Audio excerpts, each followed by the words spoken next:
I think all of us are here. So first, I'm gonna post the link to the Google Slides.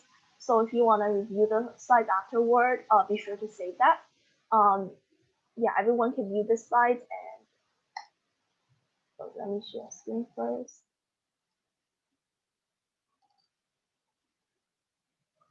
Mm, I think everyone can see my screen like this. So this is the class 5 of our Java introduction programs. We're almost near the end, and yeah, we're making so much progress so far. So let's look at what our agenda is. Ooh, I actually have to change this one. Oops.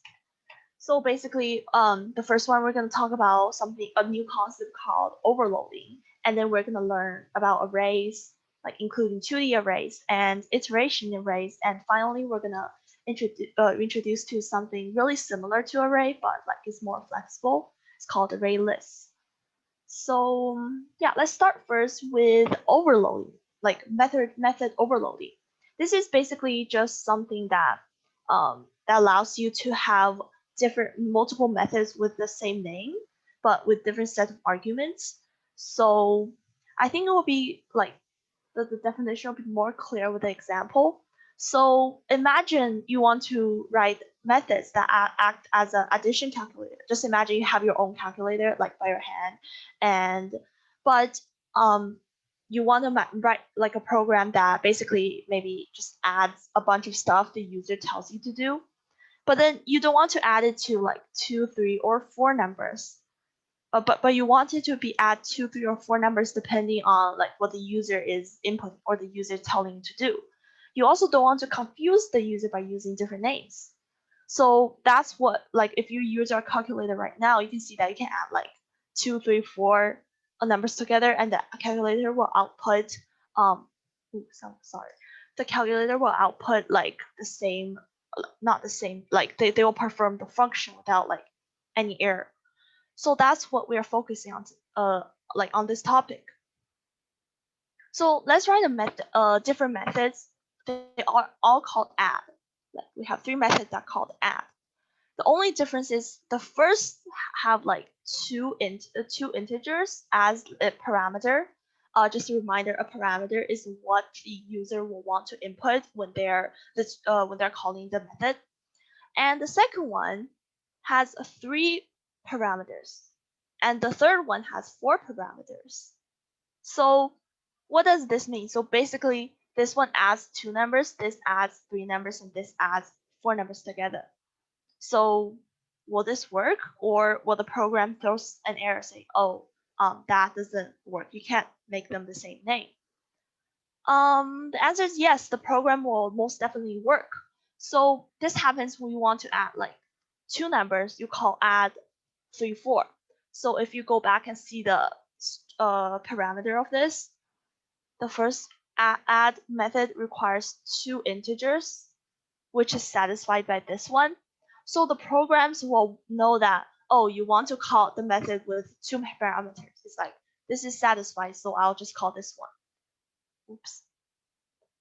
The same thing happens if you want to add like 3 or 4 numbers together. If you add 3, 4, and 5, this will work as well because the program will just call this one instead.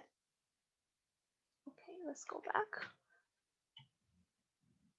So, but there's also restrictions. So now if you want to add 5 numbers together, the method will not work because you do not code the add with 5 numbers. So the methods will like check this one, this one, this one, say, the maximum like of number of parameters it can go is 4. So if I have like one more parameter, it's not going to work. So it will return an error. So that's basically the concept of method overloading. Let's look at another example. Now you want that method to add doubles as well. So like just a reminder, int is the abbreviation for integers and double refers to decimals.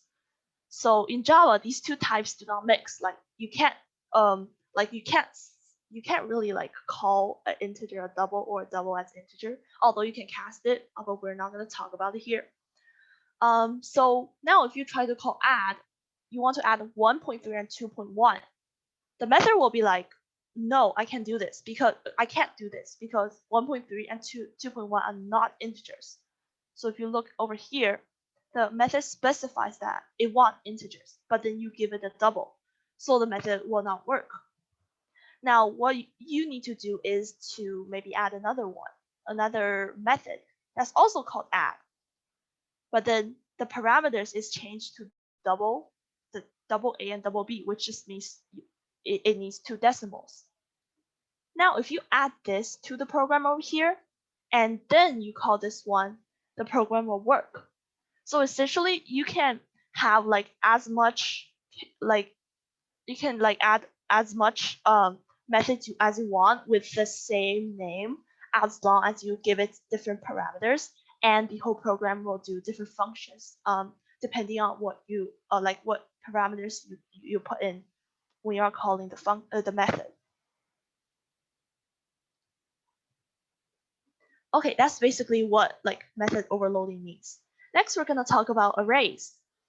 So arrays is another really commonly used thing when you're coding Java.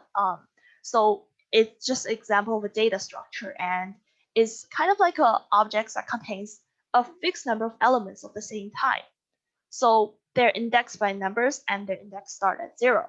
So this is just the definition of the array. We're gonna look at it in a more like, I guess, easier way to look at it. So let's first look at the types. So there are 2 types. There's single dimensional, or you can just call this 1D. And there's 2-dimensional, or 2D. So from the pictures, you can just see that 1D is just basically you have one row and then you have like a lot of columns. While 2D, it can have multiple rows and multiple columns. So we're gonna talk about like these syntaxes later, so don't worry about it. This is just a slide that tells you what's the difference between the two. Next, let's look at something called zero indexing. So zero indexing is kind of like pretty like a really weird way. You could say like a weird way for the computer to count. So for example, when you want to count, you have like 7 boxes in front of you. When you normally count, you will go like 1, 2, 3, 4, 5, 6, 7, and say, oh, I have 7 boxes, right? But in zero indexing, what the computer will basically do is that you start counting from 0. Kind of weird, but it start counting from 0. It will be like, oh, this is the 0th box. Box 0, 1, 2, 3, 4, 5, and 6. But if you like really count the like boxes, you could see that this is all 7 boxes, but then the box number starts at 0. So the 7th box is called box number 6, and the first box is called box number 0. So essentially, you just left shift everything by 1, and everything else is the same. So there's 1 is still after 0, and 2 is still after 1. Just remember that it's kind of like counting, but you are starting from 0. So in an array, you would refer to each of the cells by their index. So imagine this is an array. So whatever is inside this index is what we call 0, and this is 1, this is 2, 3, 4, 5, and 6. So yeah, this is a pretty confusing concept at first, but then like if you are getting more used to it, you're gonna just naturally think, oh, like block number 3 is actually the 4th block, something like that. All right, next here's a little question. So we have 7 boxes right here. Each one's labeled a different color. So what is the index of the word red? Anyone wanna like just give me a chat?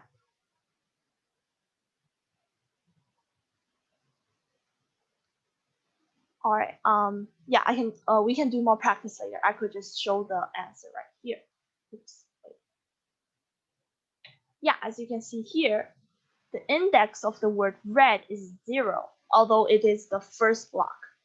So the red is index 0, cyan is index 4, and purple is index 6. So purple is the 7th color of the rainbow, right? But the index is 6. This very well show like how the zero indexing system is like one shift to the left compared to a normal counting system. Next, we come to like making a 1D array. So making the arrays, they have like a pretty specific system of making, like constructing it. Like the program will not recognize this as an array if you do it differently. So the syntax, you can see, first you have to do the type of the values you want. Like maybe you want it to be filled with integers, doubles, or strings that you would specify here. And then you add like a bracket. This is the bracket, but like without the space in the middle.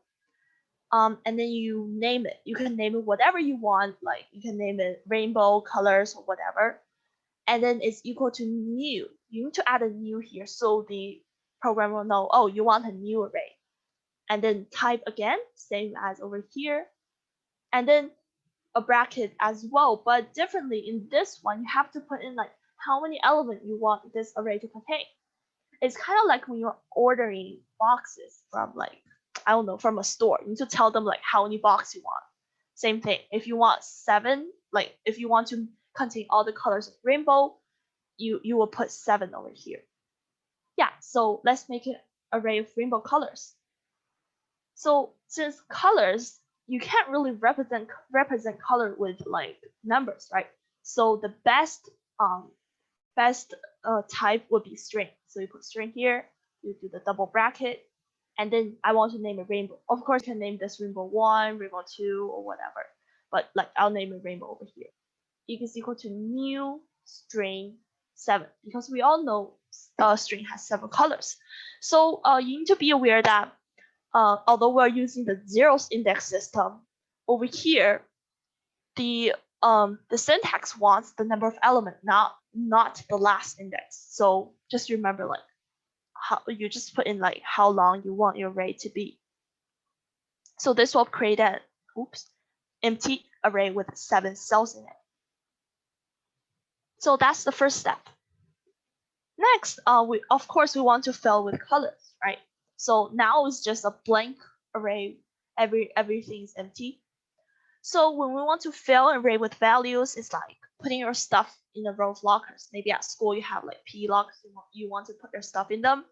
So first you have to indicate like which array you would like to fill. Like there might be multiple rows like in your locker, but then you need to think, like maybe my locker is in the row that's called rainbows. So you basically need to go there, which is indicated by over here. You need to tell the program basically which array you want to like change or access. And then you want to show which cell you're filling. Like when you're putting your stuff in your locker, you're like, oh, I'm the 6th locker. So I need to put my stuff in the 6th box. That's what's indicated over here. The index number follows the 0th index row. So if you want to access the 6th box, you need to put the index number will be 5. Because just always remember, the index is just always one to the left of the actual order. And then finally, you need to fill the cell with the things you want, like the value. The value can be a number or double or a string, depending on which type of the array you declared. In this case, this will be a string. Yeah, so now time to fill in the colors. You can say the rainbow. First, I want to access the rainbow array. The 0th index. This is the first one. First one is the 0th index. And I want to fill it with red. And then the same thing happens. 1 is orange, 2 is yellow. You continue with green, cyan, blue, and finally you fill the 7th one or with the index 6 with purple. So another more simple way to do it is just to declare an array with curly braces.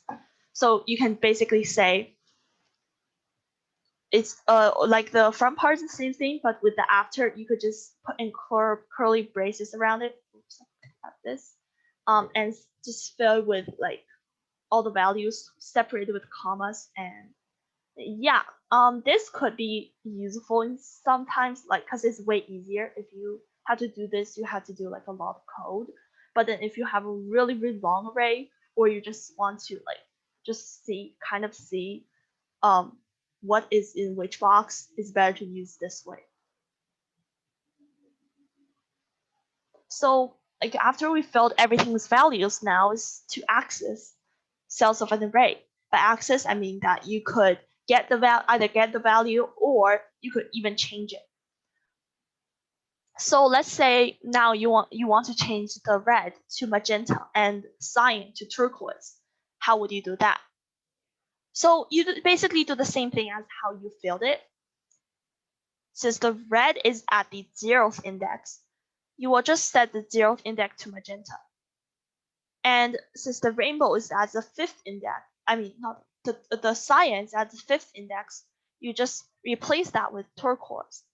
And if you print the array after that, it will look like this. So the first one is now changed from red to magenta, and the fifth one, wait a second, I think this is supposed to be 4. Sorry about that. So the 5th one will now be changed from cyan to turquoise. So like you really want to like look for the mistakes. Like I just called like the 5th index. What I mean to say is the 5th element. But then I was like getting confused by the 0th index thing, so I just put in 5 instead of 4. So just remember, like if just like remember, if you want to do anything, like for example, you want to call the 5th one, just put in like 5 minus 1, which is 4, into the indexing. So this can be really confusing. So always think before like you do anything with it. But like after you get good with it, you don't really have to think before you say like, oh, the 5th one, I should put in a 4 here. So then there's a very important function that basically the most commonly used, I would say, which is to find the length of the array. So you might say that's really unnecessary. I know that I declared it with like 7, right? So I know it's 7. But then where's the site? So why is this important? This kind of gives you like flexibility in changing your code. So for example, later you say, oh, I want to change the rainbow to 8 colors. 8 colors. So I will go back here and to change it to 8. But then if you're still saying that, if you're still setting the length at 7, this will be like really kind of confusing, and then you have to change it as well. So what the length function do, the syntax is just the name of the array dot, put a dot here, length. That basically gives you how long the array is. So our rainbow function would have the length of 7 as we declared earlier. And if we change that to 8 and call this one, it will change to 8 automatically. So this is a really convenient thing to do. So yeah, next we have printing at 1D array. So if you want to print the whole array, you will have to do like, this is just a print function, but in addition, you have to say like arrays.toString, and then you put in the array name. So why would you want to do that? If you don't do this part and instead you just put like print a name here, it will print like a bunch of weird stuff that's basically gives you the, I don't know, the number of the array. Like not, it's just a really weird thing. I don't really know what that is, but it's kind of like the ID of the name of the array. So if you want to print like visualize the array, you have to use the arrays.toString function in order to print the whole thing. But if you say, I don't really want the structure, like I don't want to see the structure of the array, I just want the values, then what you should do is to use a for loop. So first we loop through the index from 1 to 6 and then printing them along the way. So this is just a really simple for loop, just a review. For loop is what you would do if you want to loop through something and then, or just loop through a certain number and then print and then you do something with each of the elements. So over here we would say, one sec. Here's the it. So over here you would say I want to start at 0, index at 0, because I want to print out the first element first, which is red. And then the second part just controls when the array will stop. So over here you can see when the array is equal to the rainbow length, the whole thing will stop. This makes sense because we only want to do it up until the index, which is 1 less than the length of the array because of the 0 index.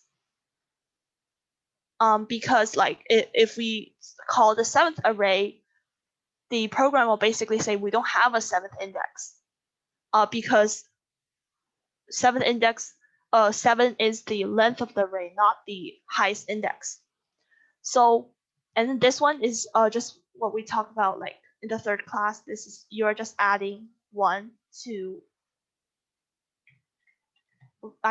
index over here.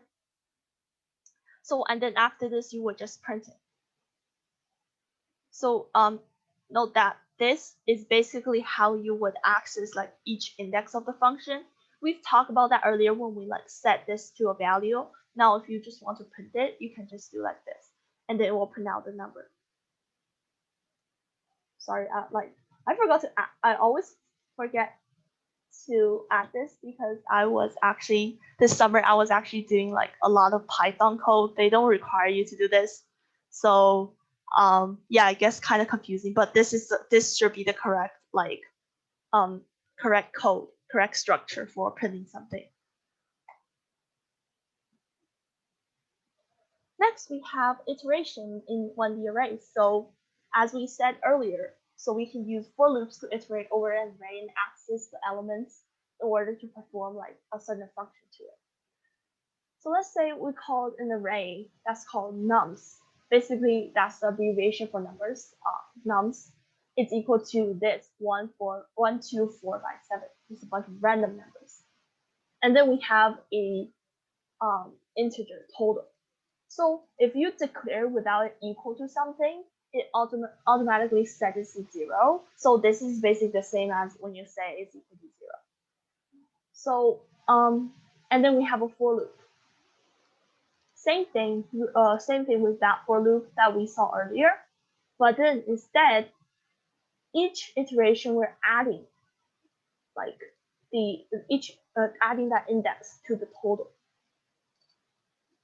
So the plus equals basically means that you add this to the total. This is equal to total is equal to total plus nums. This might be easier to visualize, but we usually use plus equals so it will look better, and but there won't be like repeating stuff like the total over here. So I'll just put it to plus equals. So what are we trying to find here? I think most of you guys will have like a kind of an idea of based on like a variable name and stuff, but we're trying to find the sum of the array, which basically means 1 plus 2 plus 4 plus 5 plus 7. So if you look closely, you can see that when I is equal to 0, we add like the 0th index of nums to the total. So after a first round, this will be 1, and this will be, I'll just do, you know what? This will be 1, and this will be 1. That's after the 1 round. After 2 rounds, we're adding the second index now. We're adding this one. So maybe I shouldn't put it here. Like, I'll just put it on the side. After the second round, I is now equal to 2, right? And then we are adding this to total, and we get 3. Like you continue to do that until you added like everything to it, which I believe will give you a total of 90. That's what this function is doing. So it's really quick, and the code is really, really short as well.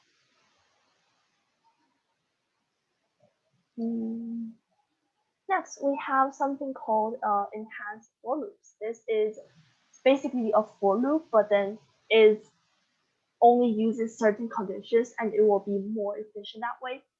So this type of for loop is only used for basically going through each of the elements in the array or in a collection.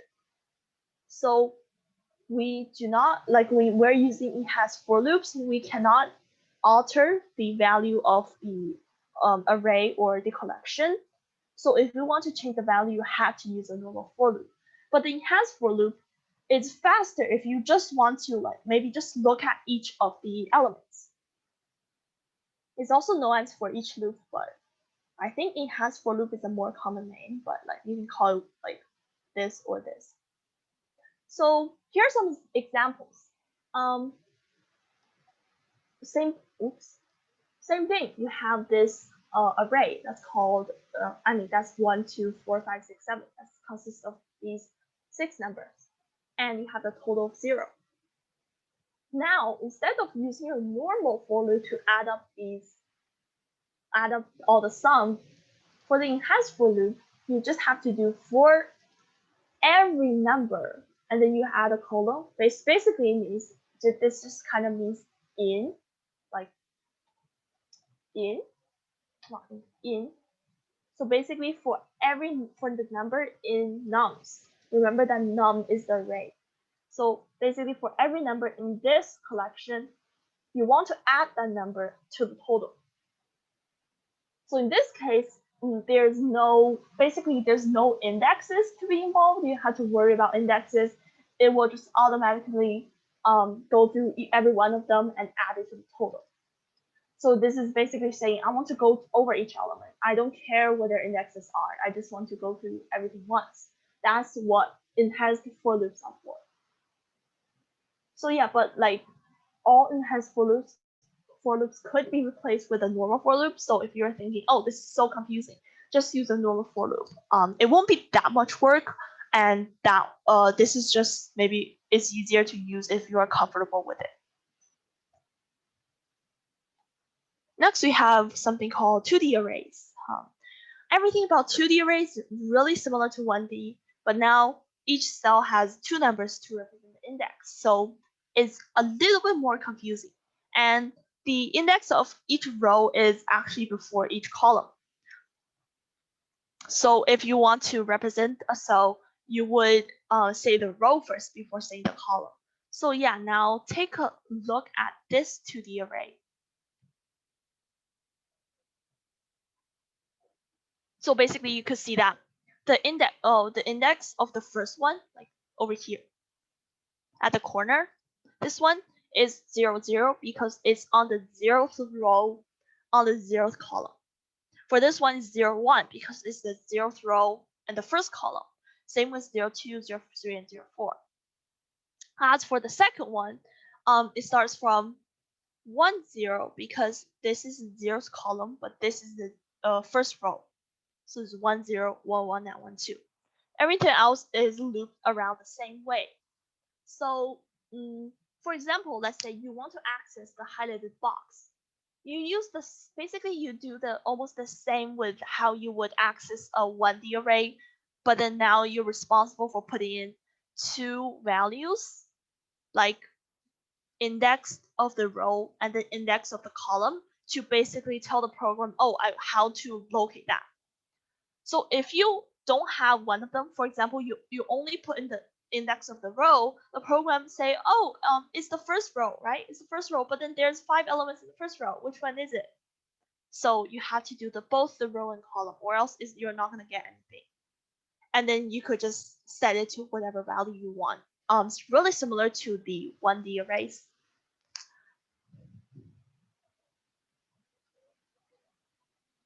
So next, similarly, we have the iteration of a 2D array.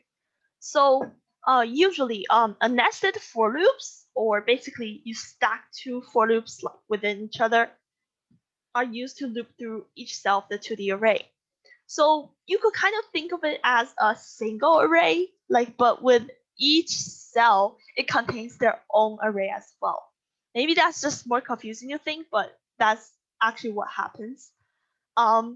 So basically how you would stack a for loop is like, first you would like put in the for loop for the rows. Like for this one, you start at row 0, ends less than the array's length. If you call array's length, it basically means the length of the array, like the row array. And then you add each row. You add the row index every time you go through it.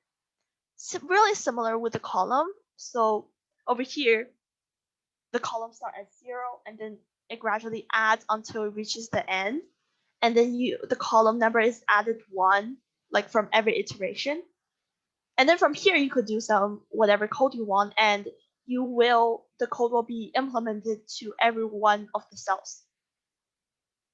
So let's further talk about it. So basically what this code is saying is, first I want to go to the first row, the 0th row, or the first row. Like, I'm just going to refer to by its index. So by 0th row, I mean the first row of the array. So for the 0th row, I'm first going to look at that row, and then we're just going to go into this function because row is currently 0. We're going to go in this function, and then we encounter this for loop. And this for loop, what it does, as we talked about earlier, it basically iterates through each column.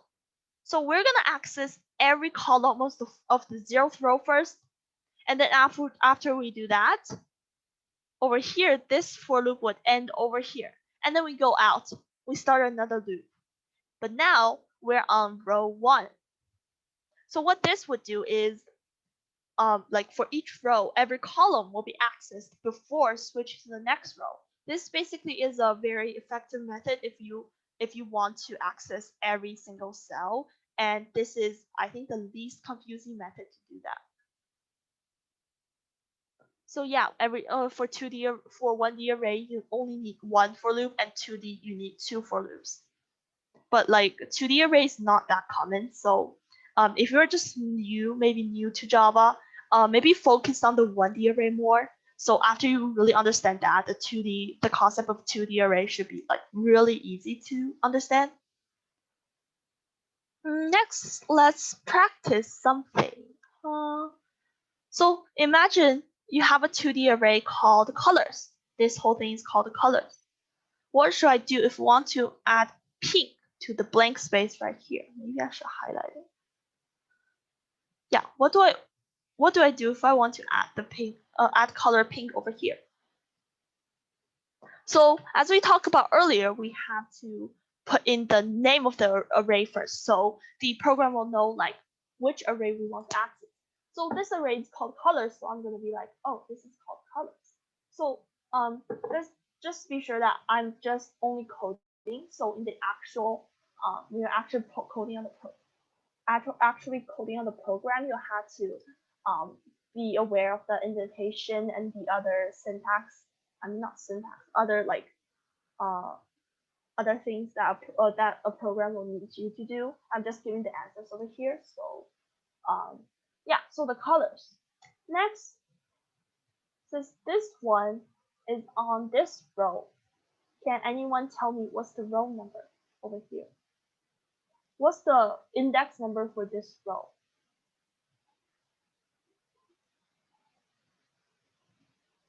Anyone want to volunteer or just send me a chat?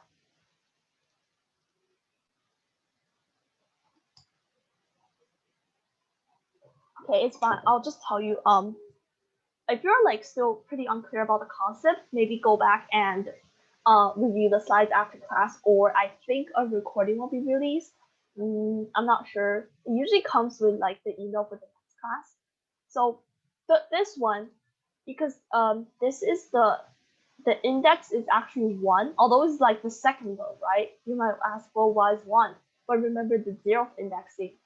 So this will be line number 0. This will be line number 1. So it's really confusing, but just remember it's always the I guess the number of lines minus 1 for this one. So it will be 1. And then first, we put in the row index here, right? Now it's time for the column index. The column index, we look at it vertically, like this is one column, this is one column, this is one column, this is one column. So as for this one, is right at the first, like the first column. The index of the first column is 0 because of 0 indexing. So if you're still confused, go back and review the concept after class. So it's the 0 column. And then we want to set it to a value. We already know that we want to set it to pink, so just add pink over here, and then don't forget to add this to tell the program that this is I'm finished with this thing. All right, that's the answer. Next, I'm gonna just bold it just in case. So next, I want to print the yellow label over here. What should I code? Really same thing. First, you have to, of course, you have to type out the print function. Now, you want to access it the same way as you would want access that index. I mean, not that index, that cell, this cell. So what you would do is still add the name first, and then you would say, what is the index of yellow? So we always look at the row first. So yellow is on the first row, so the index is 0. And then we look at column. Let's count the column. 1, 2, 3. So it's the third column, or the index will be 2. Same thing, you need to subtract 1. And then instead of equating it to some value, we just want to access the cell. We don't want to change it. So you can close off like this. Oh, and also I think more people joined, so I'm just gonna throw the link in the chat again. Yeah, that's the answer for this one. I'm just gonna bold it. So next, I want to add the string light in front of every element. What should I do? So it might take pretty long to code, so I'm just gonna describe it to you. So basically, first we iterate through every cell. First we do that. I mean, it's not really the first step. We need to make a code to do that. And the code structure will just be like this. So I'm not gonna repeat it because it's over here already. And then, since we want to add light in front of every element, we need to be like color that element row index column index is equal to. So, sorry. Okay, you know what? Maybe I'll just code it out later. I'm just gonna skip this question right here because I don't think there's enough space. I'm just gonna code it out. Oh, that's my bad. All right.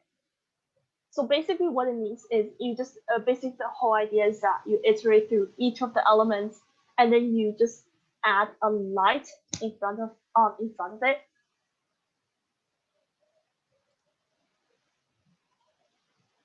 Next we have our last topic of the day, which is array list. So from over here you can say that it must be really similar to an array because it has array in it, and you are pretty much right. But there's something more to it. So what this is different from array is that it's resizable. So you don't have to declare the size of it at first. You can just say, oh, I want an array list. And I could add as much element as I want to it. Or I could remove it and the length will change accordingly. So it's a really flexible, maybe you can think this as a flexible array. Or like if you think array is like a row of box, lockers that it has a definite size and a definite length. Like you can't just add one locker, subtract one locker without doing actually maybe breaking it. But array list, you can think this maybe as a bag, maybe your backpack. You can put in stuff and then you can take out stuff, right? And the bag will change shape according to how much stuff you're putting in or how much stuff you've taken out. So this is just a more flexible version of array. As I said earlier, elements can be added or removed. The order is maintained, so it will not like randomly just shuffle everything. So it will maintain the order that you put in. And this has a specific requirement. It actually requires you to import something. It's called Java the util array list. Don't worry about that. Like we're just learning the basic concept, but just put it here just in case. Or you can just import basically Java the utility dot this little star. So what this star do is just tell the program just import everything from the utility, the Java.utility. And if you import this, you can do a lot of things with the code with the program. So I will usually just import this in front of every single one of my program. But yeah, you don't have to do it because this is just here for reference. Next, we have ArrayList initialization. We did initialization with 1D and 2D array. Now let's look at what an ArrayList will look like. So the syntax is very different, not very different, but like pretty different from what you would find in an array. So first we have to write array list. You have to type this out. This is just a set thing you have to type out, array list. And then you put like this. I don't know what it's called, but this should be on the keyboard, like next to the M. And then you put in the type. Same thing with the array. It means the type of the the type of the elements you want to put in that array list. And then you give it a name. You have to name it. And then it's equal a new. So you can see the new word basically anywhere in a lot of stuff because you need to tell the program, oh, I want to make a new one. And then same thing, you type array list, it has to be there, and then you type the type again. So basically you could copy this thing over here. The only difference that you had to add this you have to add this thing over here. So if you don't do this, the program will not like recognize this as a proper declaration. So it's really essential. Also, it's really easy to forget. Like even I sometimes forget it. So yeah, be sure to remember this syntax. It's really long, but then if you look at it carefully, basically this is actually like almost a copy of that. So just remember it. So example, maybe we want to have an array list of colors. You can say array list string colors is equal to new array list string, and then you add this. Note that like still the name is very flexible. You could change it to whatever you want, maybe except for like a few special words, which we're not going to talk about because you basically want to name it to whatever that reminds you of the array. But like for example, if the array list is consists of colors, it will not be really like convenient to name something like a car. Although you can do that, but like just name everything something that would remind you what's inside of the array. So if you have like 10 arrays in your program, you will know which one to call when you want colors.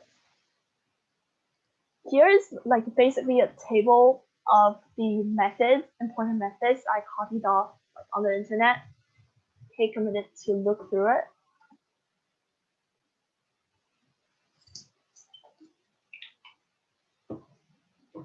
All right, I'll explain it too. So first function, the add function, adds a value. So over here, this is the parameters. So adds a value means that you add something that's add an element to the array list. So what this does is it appends a value at the end of the list. So for example, if you have an array list of colors and you say, the 7 colors is not enough, let's add another one. I'm gonna add pink to the end. So you just do this, you replace the value with pink, and then you could add the pink color to your colors array list. Note that we have another function that has the same name, but with different parameters. This kind of ties back with our method overloading. Not sure if you still remember it. We talked at the beginning. So what this basically does is that you specify an index in which you want to add a value to. Like for example, you might say, I want to add my pink before green. So what would you would do that by replace the index with the green's index, which in this case is 3, and then you add pink to the value. So if you add like a value to that index, everything to the right of the index will be right shifted 1. So now you have a pink for green. Also, this clear basically removes all elements from the list. And here's the index of, and then you put in a value. So basically, the program will basically search through the array list you have. And basically, if you say, oh, I want to find where is my green, or no, where's my orange? Say, where's my orange? You basically put orange over here. You ask the program, like, where is my orange? And it basically returns the first index where the given value is found. In this case, not sure if you remember, orange is at the first index number 1. So calling this function will return 1. But then if you now say, where is the index of black? Remember that black is not in the array list of colors. So it will return -1 because the program searched through everything and say, oh, I can't find it. But I have to return something, right? So it's just gonna return -1, or just basically telling that I can't find anything. Next is another really important one. Is the get. You want to get like a certain index. It's kind of similar to how you would access a normal 1D array, but then since the array list does not support that, you can't just put in the index and then assume that it's gonna find it for you. So you have to use the method get. So the array list will basically know that, oh, you want me to get that index. I'm gonna return the value for you. Okay, right. Next we have a set, which basically replaces the value at the given index with the given value. I think this is kind of similar to what you would change the value for an array. And then here's the size.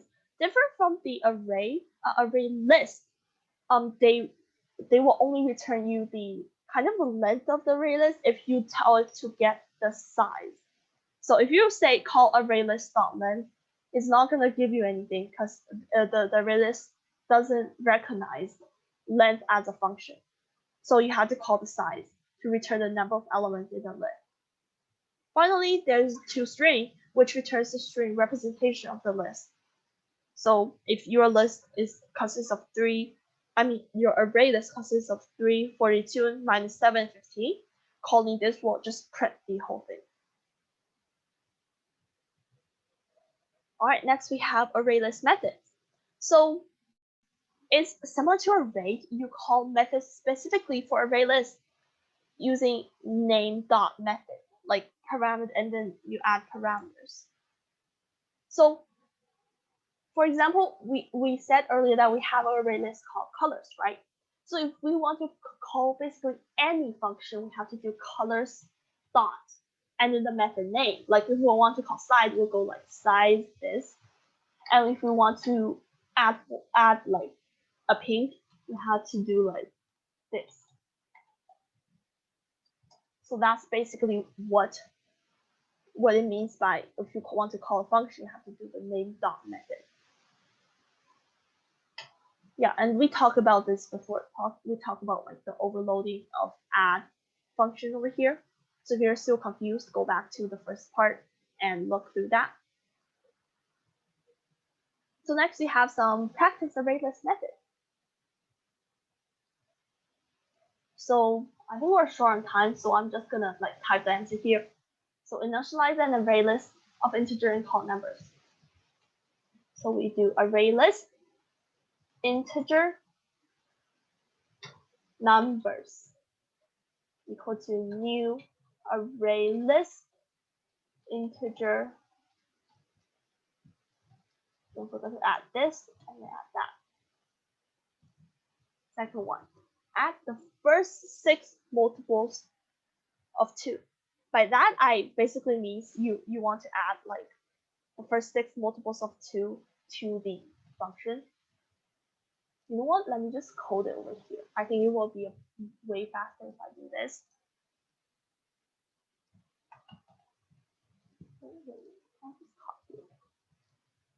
Like I just made a class called test, and this is how you would do the first one. You add the first 6 multiples of 2. Hopefully you guys can see this. I think I shared like whole screen. Oh, let me check. Yeah, I did share the whole screen. So this is what a program will look like. And then we want to add the first 6 multiples of 2.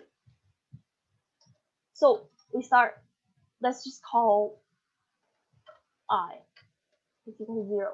I mean 1. We just start from the first multiple of 2, and then I smaller equal to that 6, and then I plus plus.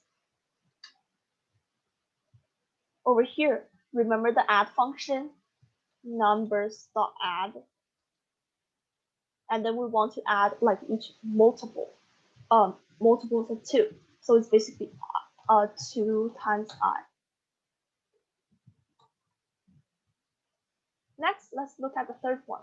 Remove the element at the 4th index. Let's go back and look at the method. The remove method removes something at this index indicator. So what we need to do is after that, we're saying like numbers dot remove. So it's always the name of the array list dot the method name, and then you put in for the 4th index. Oh wait, yeah, the 4th index.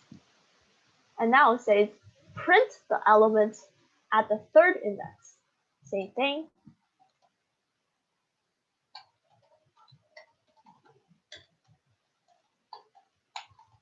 Sorry. The 3rd index, remember the get function? Numbers dot get. So we want to tell the program I want to get the element at the 3rd index, and then we can print it like that. Next, we have set the value of the 5th index to 1000. Same thing, we use the set function. Use the set function over here. First, we do the index, then we do the value. Index is 5 and the value is 1000. Is it 1000? Yeah, 1000. Finally, we print the size of the array list.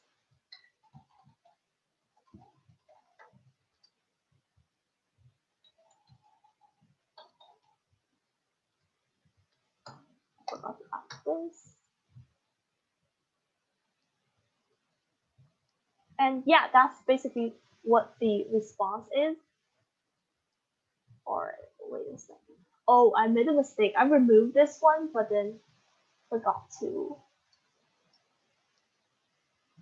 Yeah. So what I could do in this case is basically change it to the 7. Sorry about that.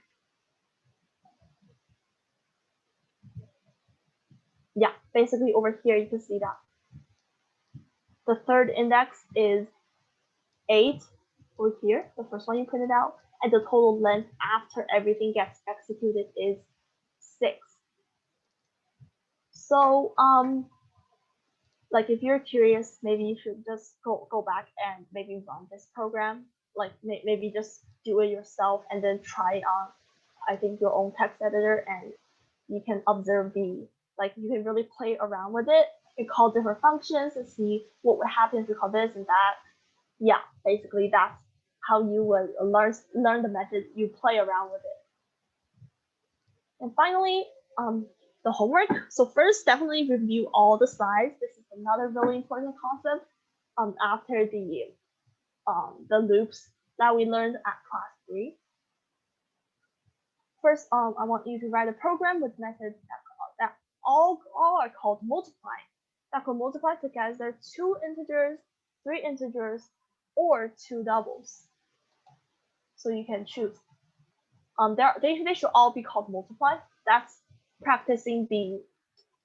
basically practicing the method overloading.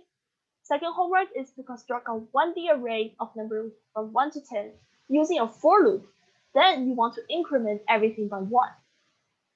Then construct a 2D array. Oops, forgot that array, and then fill each cell with the sum of their index number. So what I mean by this is like the first cell is 0, the index is 0, 0, right? So you just add them together and then you get 0. Finally, construct an array list of strings, then add your top 10 favorite foods one by one. Then pick out the top 5 and delete the rest. So this is kind of a challenging one. I would consider this as a challenge because you have to continuously keep track of basically what's the index of each string you put in. So play around with that at home, and yeah, and it's fine if you can't do it. Also, yeah, I think that's it for the class. If you have questions, email me at